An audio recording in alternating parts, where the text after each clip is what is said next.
This wasn't love anymore. It felt like a staged act, like a bad show that had been running too long, and that morning I finally stopped applauding. The moment it really sank in was a Sunday morning, right after I finished a brutal 6-hour shift that started well before sunrise. I work construction, and that day beat me up. My shoulders ached, my lower back was locked up tight, and all I could think about was getting clean, crashing into bed, and maybe eating the leftover Chinese food sitting in the fridge. But instead of peace, my phone kept lighting up with messages from my wife about some brunch she had planned with her friends. The first text hit around 8 in the morning. Another came at 9:30. The last one showed up at 10:45. Just 3 question marks. I hadn't touched my phone all morning. I was on the job, hands busy, head down, and honestly forgot it was even there. Even so, I forced myself to go.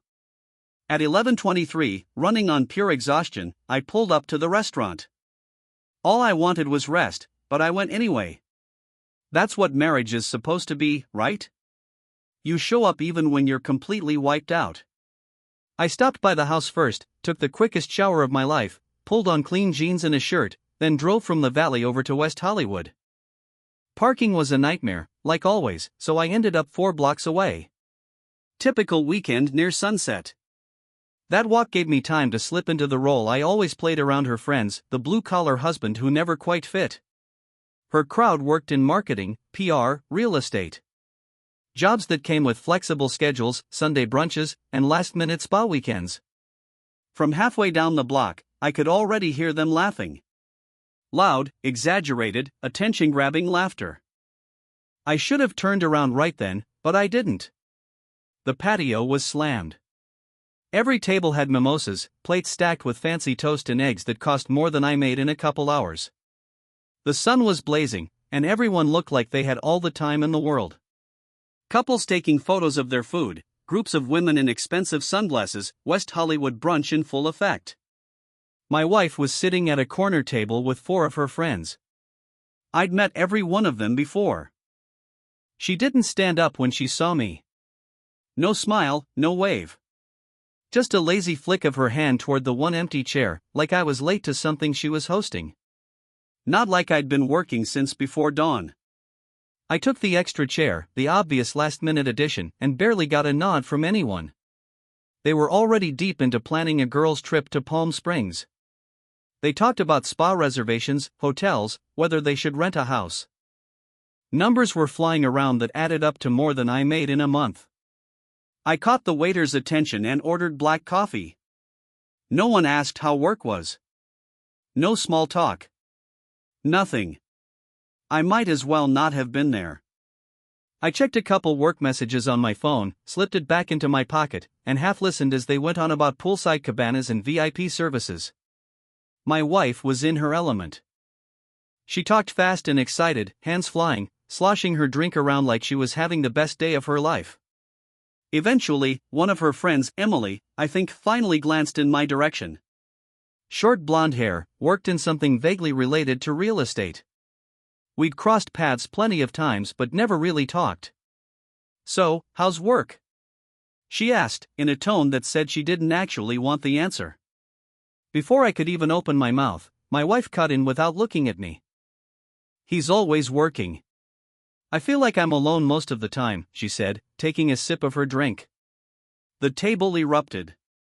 All 4 of them laughed like she'd delivered a killer punchline.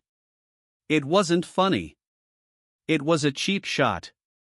She was making fun of the fact that I worked extremely hard to support our life, like my job was something embarrassing. "I wouldn't put up with that," one of them said, pushing her sunglasses up into perfectly styled hair that probably cost a fortune. "Seriously, life's too short," another added, shaking her head like my wife deserved a medal. I didn't respond. I just took a slow drink of my coffee. I was used to this by then, being the joke, the odd one out. The husband with the wrong job, not enough status, not enough polish. Nobody mentioned that I covered most of the bills or usually handled the mortgage. That kind of reality didn't belong at brunch. They kept talking about stores I'd never heard of, people I didn't know, things that meant nothing to me. The drinks kept coming. My wife was already on her third mimosa before any food hit the table. Eggs, avocado, expensive bread, all of it wildly overpriced. And somewhere in the middle of their laughter and stories, something clicked. 10 minutes after I sat down, I stood up, dropped cash on the table for my coffee, and walked away. I'd never felt more clear-headed in my life. It was the best decision I'd made in a long time. I never ordered food. When the server showed up with the plates, she looked at me like she expected me to change my mind. I just shook my head. I wasn't hungry. I only wanted the brunch to be over so I could go home and maybe get a few hours of sleep before another long week started. The conversation kept flowing around me like I wasn't even there. With every drink, my wife's voice got louder. More animated. More fake. She wasn't just talking anymore, she was performing. Her friends were the audience, and she was putting on a show. And I was just the joke. Then she said it. She leaned back in her chair, glass in the air, like she was about to make some big announcement. Her voice carried across the patio, loud enough for nearby tables to hear. Honestly, I give this marriage 6 more months, tops. The laughter came instantly. All 4 of her friends burst out laughing, loud and unfiltered, like it was the funniest thing they'd ever heard. I could feel people at other tables turning to look. But she wasn't done. She fed off the attention. Let's be honest, she said with a smirk. We're just going in different directions. She said it like she was talking about a bad business deal. Calm. Amused. More laughter. More support. You've been patient long enough, one of them said, shaking her head in sympathy. Way longer than I would have lasted, another added, raising her glass. You deserve better, a third said, squeezing my wife's hand with fake concern. I gently set my coffee cup down. My hands were steady, but I felt overwhelming stress in that moment. I looked around the table. Every one of them was smiling, nodding, glowing with self-satisfaction. My wife sat in the center, soaking it all in, gesturing like she was giving a speech. Not a single person looked at me. In that moment, I wasn't a husband. I wasn't even a person. I was just a story. A character. The punchline. The man she was clearly talking about replacing was me. In that moment, something inside my head clicked into place. It wasn't shock or anger, just a clean, sharp understanding, like a light had been switched on and everything suddenly made sense. This wasn't the first time she'd talked like that. You could tell by how quickly they laughed and nodded along. And judging by how comfortable they sounded, this definitely wasn't the first time she'd said it around them either. They'd heard this story before, probably more times than I'd like to imagine. I just hadn't been there to hear it. How many brunches, dinners, and girls' nights had I been the punchline? The hard-working but boring husband. The guy dragging her down. The obstacle between her and the life she thought she deserved. The man she planned to leave once something better came along. As those thoughts settled in, the laughter around the table slowly died out. The chatter dropped to a dull background hum as they lifted their glasses and took quiet sips. I waited until the silence had room to breathe, then I spoke. Even to me, my voice sounded steady. 6 months, huh? They all froze. The table went completely still. My wife kept smiling, but her eyes widened in surprise. The hand holding her drink stopped halfway to her mouth. That's generous, I said, still calm. I'll give it 6 minutes. For a split second, no one moved. I could tell they thought I was joking, like I was playing along. Then I reached for my wedding ring. It slid off without any effort. Too easily. I hadn't even noticed I'd lost weight lately. Long hours at work will do that, especially when your wife's out at places like this, telling people how miserable she is. I placed the ring in the center of the table. It landed with a sharp little tap against the wood, a sound that somehow cut through everything else around us. Then I stood up.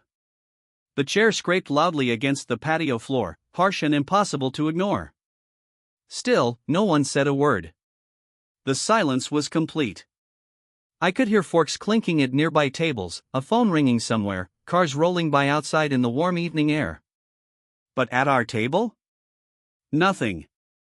No one met my eyes. I looked at each of her friends, one by one. Every single one of them looked away. Then I turned to my wife. The color drained from her face, then rushed back unevenly, leaving her flushed and blotchy. "Enjoy your brunch," I said quietly. She blinked, stunned. "What?" Her voice cracked as the word came out. "Babe, I was joking," she said quickly, reaching across the table. Her hand nearly knocked over a glass of water. I stepped back, out of her reach. "It was just girl talk," she insisted, panic creeping into her voice. "Don't be so dramatic." I took one last look around the table. Her friends were silent now, staring down at plates of half-eaten food. The confident, laughing group from moments ago was gone. In their place were a bunch of people who clearly wished they were anywhere else.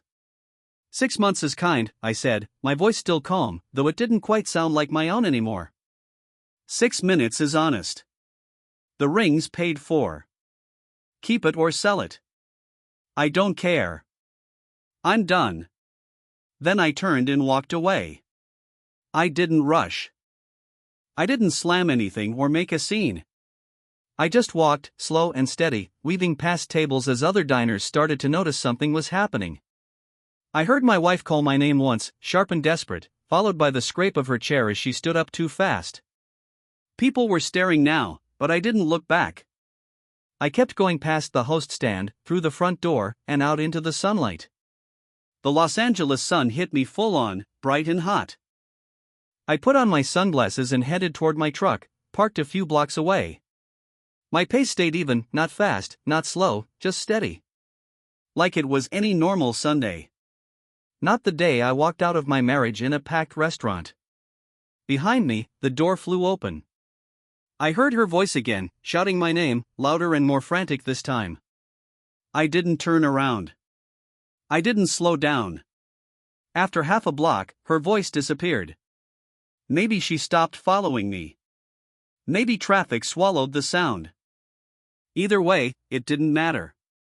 My truck was exactly where I'd left it, parked under a tree on a quiet side street. I got in, locked the doors, and sat there gripping the steering wheel.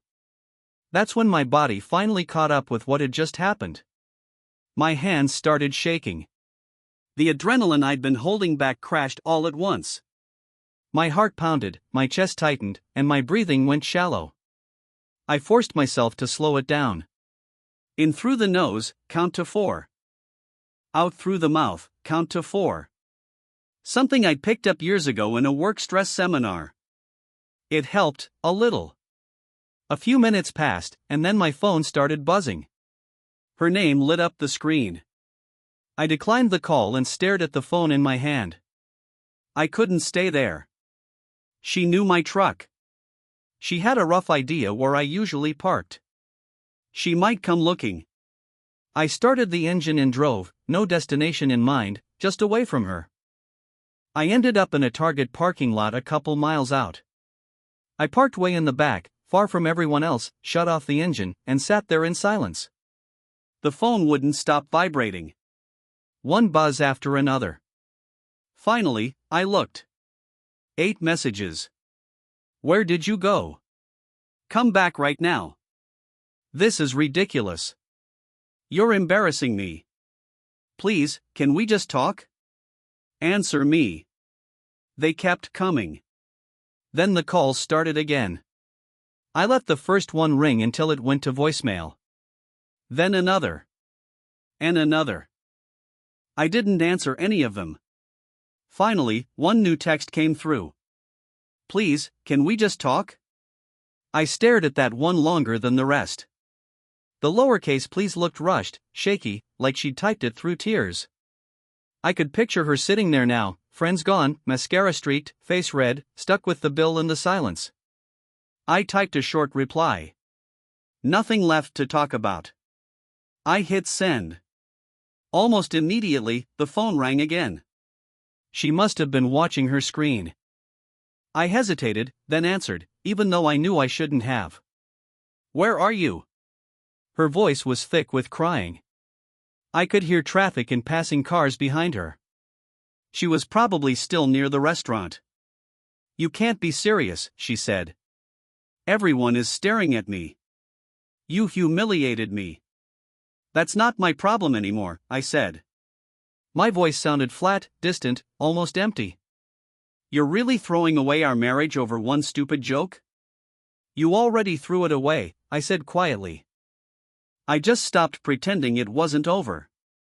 Where are you? She asked again, her voice breaking. Please, come back. We can talk. We can fix this. It doesn't matter where I am, I said. I'll come by tomorrow to get my things. There was a pause, and then a sharp, panicked cry cut through the line. What? No, you can't just. I hung up, staring at my phone for a long moment, eyes fixed on the call duration flickering on the screen. Then, without a second thought, I blocked her number. The confirmation popped up, this contact has been blocked. I set the phone down on the passenger seat and leaned my head back against the headrest, letting out a slow breath. I stayed in that Target parking lot for what felt like forever, 10 minutes maybe, just breathing, just existing, trying to process everything that had just happened. What I'd just done. My marriage was over. 5 years, gone in 6 minutes at a brunch table. Just like I'd predicted. Eventually, I started the truck again. My hands were still trembling, just a little, but I knew I couldn't go home, not yet. I couldn't face that house. Not now. Not with all her things everywhere. The pictures on the walls, the furniture we'd picked out together, the life we'd built, the one she'd apparently been planning to tear down behind my back for months. I drove across town to Sherman Oaks, to Daniel's apartment. Daniel and I had been friends since high school, teammates on the basketball court back in sophomore year, and we'd stayed close ever since. He was one of those solid, reliable guys, steady, quiet, but always there when you needed him. No questions asked. I knocked on his door around 1 p.m. I could hear the TV inside, crowd noise, announcers yelling. Football, of course. Sunday football. He opened the door holding a beer, dressed in a Rams jersey and sweatpants. He glanced at me, took one look at my face, and stepped aside without saying a word. Didn't ask what was wrong, didn't press. Once I was inside and the door closed, he finally asked, "What happened? Need a couch for a few days?" I said. Maybe longer, I added. No problem, man, he said, motioning toward the fridge. Grab a beer if you want. I did. We headed back to the living room. He muted the TV but didn't turn it off, the game continued silently in the background. I crashed on his old couch, the one that smelled faintly of pizza and beer, a bachelor life, and settled in. The apartment was small but tidy, 1 bedroom, more than enough for one person. We sat there, watching the game, saying nothing. Daniel knew when to push someone to talk and when to leave them be. This was definitely a leave them be moment, and he got it. Around 6, during a commercial break, he pulled out his phone and ordered pizza from the place down the street. 2 large pies, pepperoni and sausage, extra cheese. The delivery arrived during the 3rd quarter. We ate quietly, sitting on the couch, watching men in helmets smash into each other on the screen. Finally, at halftime, Daniel muted the TV completely and looked at me. Want to talk about it? I gave him the short version, brunch with her friends, the joke about 6 months, all of them laughing, the ring on the table, walking out, blocking her number. Daniel stayed quiet for a moment, letting it sink in. He took a long drink of his beer, set it down deliberately on the coffee table. She said that in public? In front of witnesses, he asked. I nodded. And her friends, they all heard it. They were all laughing at you. Yeah, I said. Like I was a joke. A comedy routine. Daniel shook his head slowly. Good riddance, man. You did the right thing. That was the only move you had. That night, I made the mistake of checking my phone before trying to sleep. 34 missed calls. 52 text messages, all from her, using her friends' phones after I'd blocked her number. She'd gotten creative. Desperate. I could tell which friend each number belonged to by the tone of the messages. Some were angry, accusatory. Others were pleading, almost begging.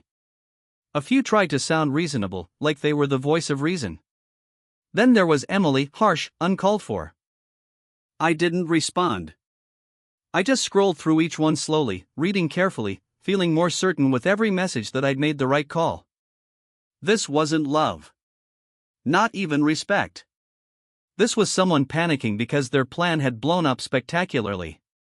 I turned the phone off completely. The screen went black.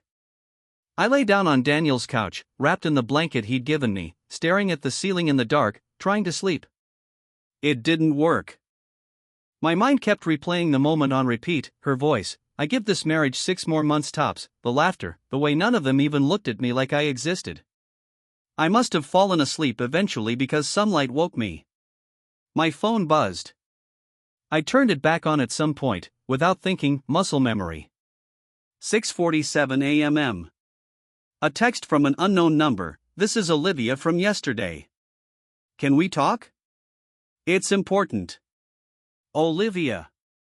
It took me a second to remember, my brain was still foggy. Then it clicked. The quiet one from brunch. She'd sat at the far end of the table, barely speaking, just watching everyone else talk, laugh, and judge. I hesitated.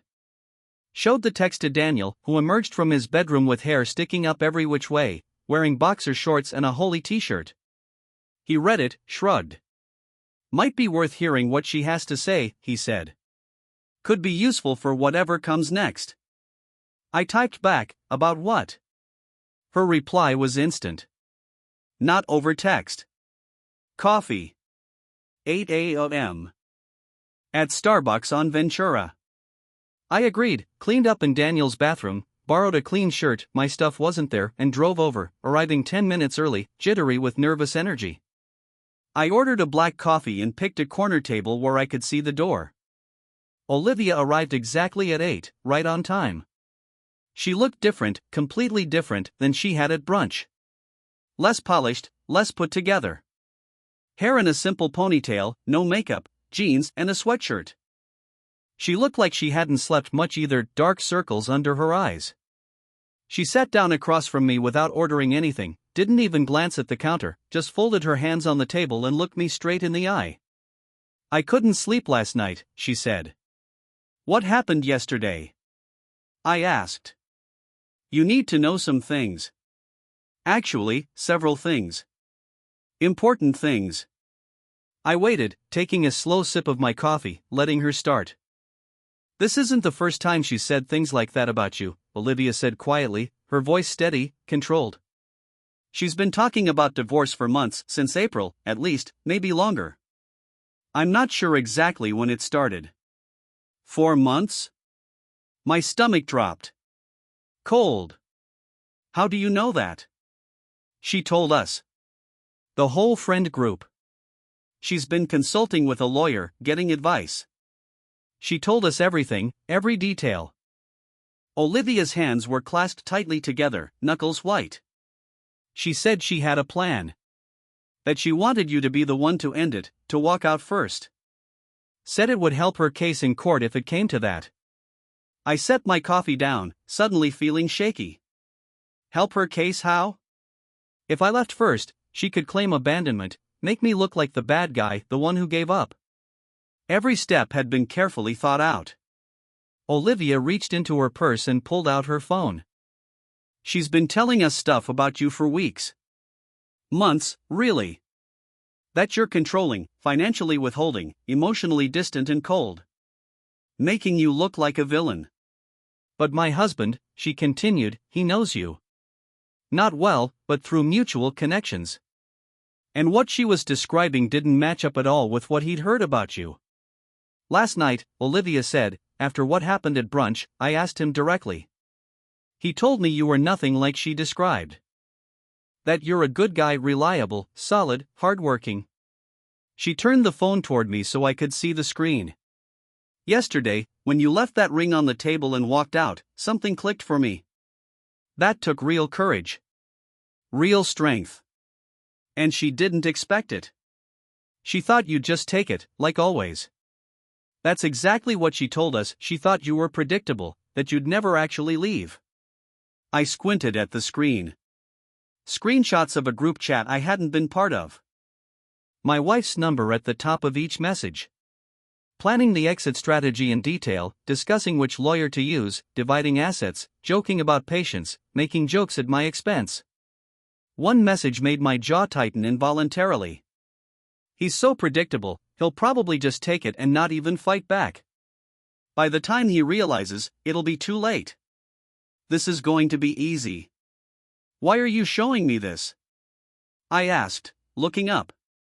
Why help me? Olivia started sending the screenshots to my number, one by one. My husband went through almost the exact same thing 5 years ago. His ex tried this same manipulation. Nearly destroyed him financially and emotionally. Took years to recover. I can't watch it happen to someone else. You deserve to know what you were really up against, she said. My phone buzzed with each incoming screenshot, 7 in total, each one more damning than the last. She's going to try to make you the villain, Olivia warned. She'll tell everyone you abandoned her, that you were cruel, that you left without reason. She's probably already started. I nodded, taking it all in. Are you willing to testify if this gets ugly, if it goes to court? I asked. Absolutely, Olivia said, without hesitation. This is wrong. Calculated. Manipulative. I want no part of it. I'll testify to everything. Won't this mess up your friendship with her? With the whole group? She gave a sad, bitter smile. I left the group chat last night. Told them exactly why. I'm done with those people. My husband's right, they're not the kind of friends I want to have. We talked a few more minutes, exchanged direct numbers. She told me to call if I needed anything, information, testimony, whatever. Then she left, going home to her family. I stayed behind, staring at my phone, at the screenshots, at the black and white proof of my wife's calculated betrayal. It wasn't just a bad joke at brunch. It was a plan, a long, deliberate, methodical strategy to end the marriage on her terms, financially and socially, with me cast as the bad guy while she played the victim. That plan was dead now. Completely dead.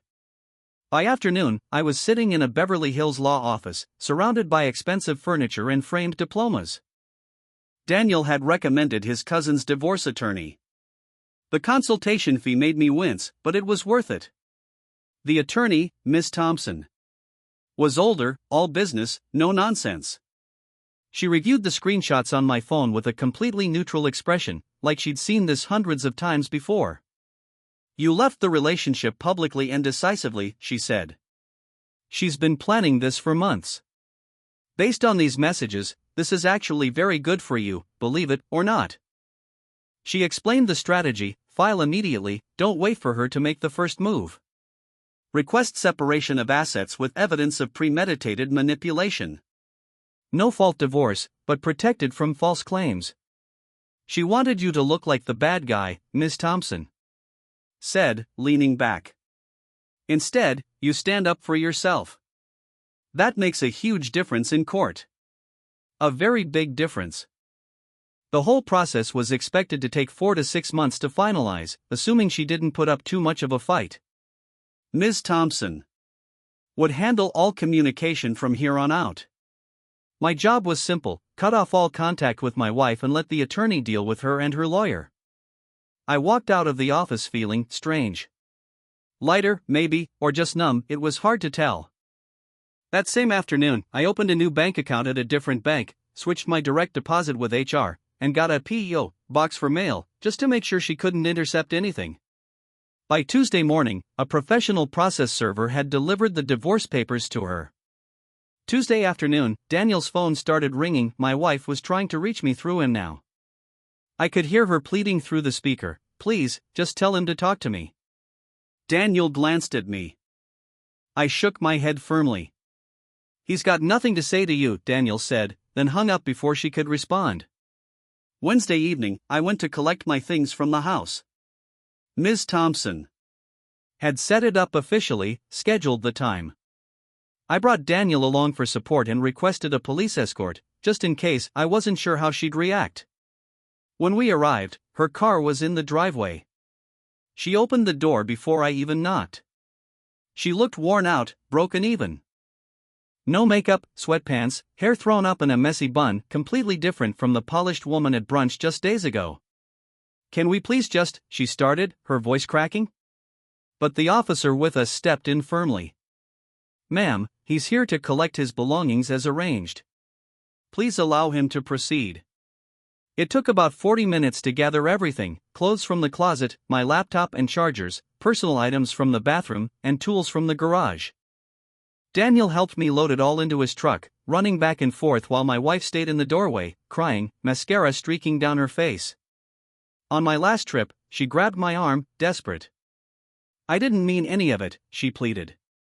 "I was just showing off for them, please." I looked at her directly for the first time. "Then you showed them exactly who you really are." I didn't respond. I got in the truck and didn't look back as we drove away. 2 weeks later, Olivia sent me a message out of the blue. The brunch group had completely fallen apart after my wife showed the others the screenshots and all the planning. 3 of the 4 friends immediately distanced themselves from her. Only Emily stayed loyal. My wife tried to host a wine night at the house to salvage things, but only Emily showed up. I didn't feel satisfaction hearing that, just emptiness. Daniel filled me in with more updates through his network. My wife had moved in with her parents into a spare room. She'd lost her job recently, something she never mentioned to me.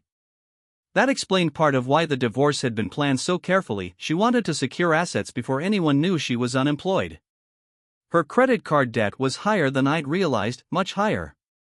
She'd been hiding a lot, building a web of lies. "She was going to hit you with all of it in court," Daniel said. "Try to make you responsible for her debts, her job loss, everything." But Olivia's evidence had completely ruined that plan. A month after the brunch, I moved out of Daniel's place into a small, clean, affordable studio in Van Nuys, about 20 minutes from work.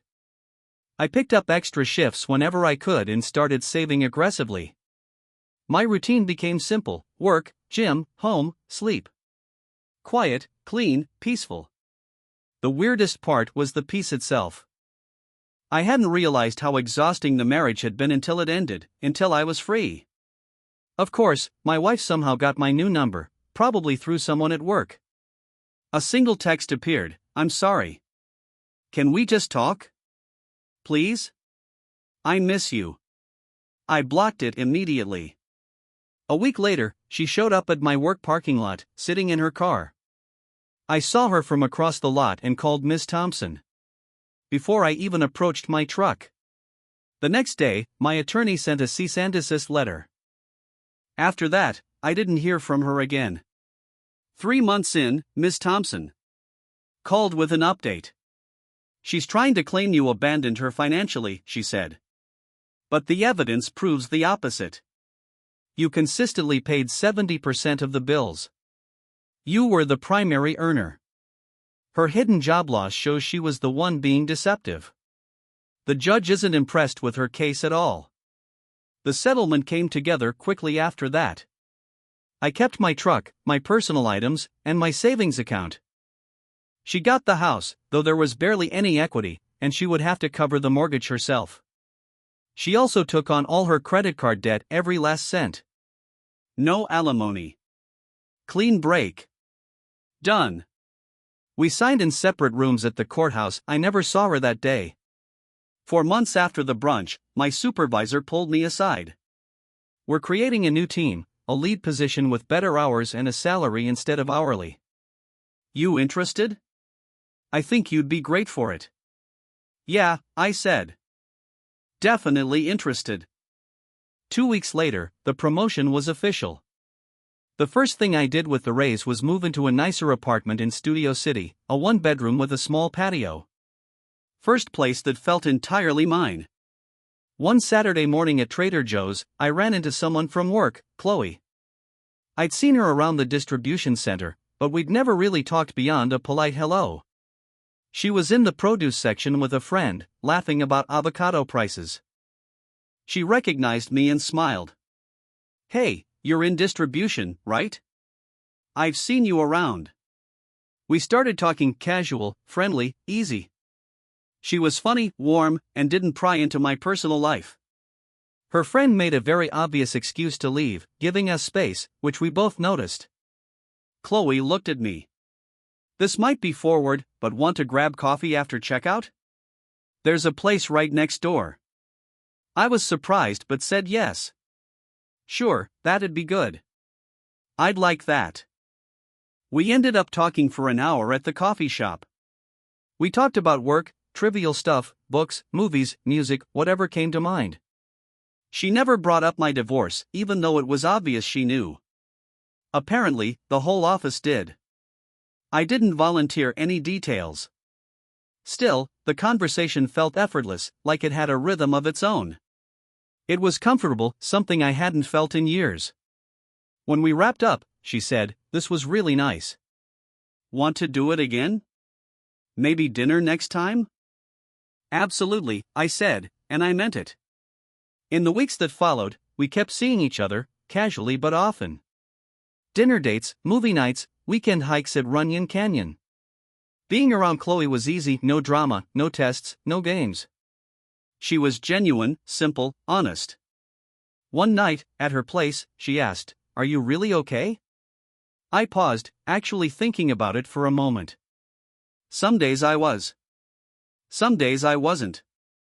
I was still figuring things out. "That's okay," she said softly. "Take your time. I'm not going anywhere." No pressure. It felt different. Unlike my marriage, it wasn't about performing or proving myself.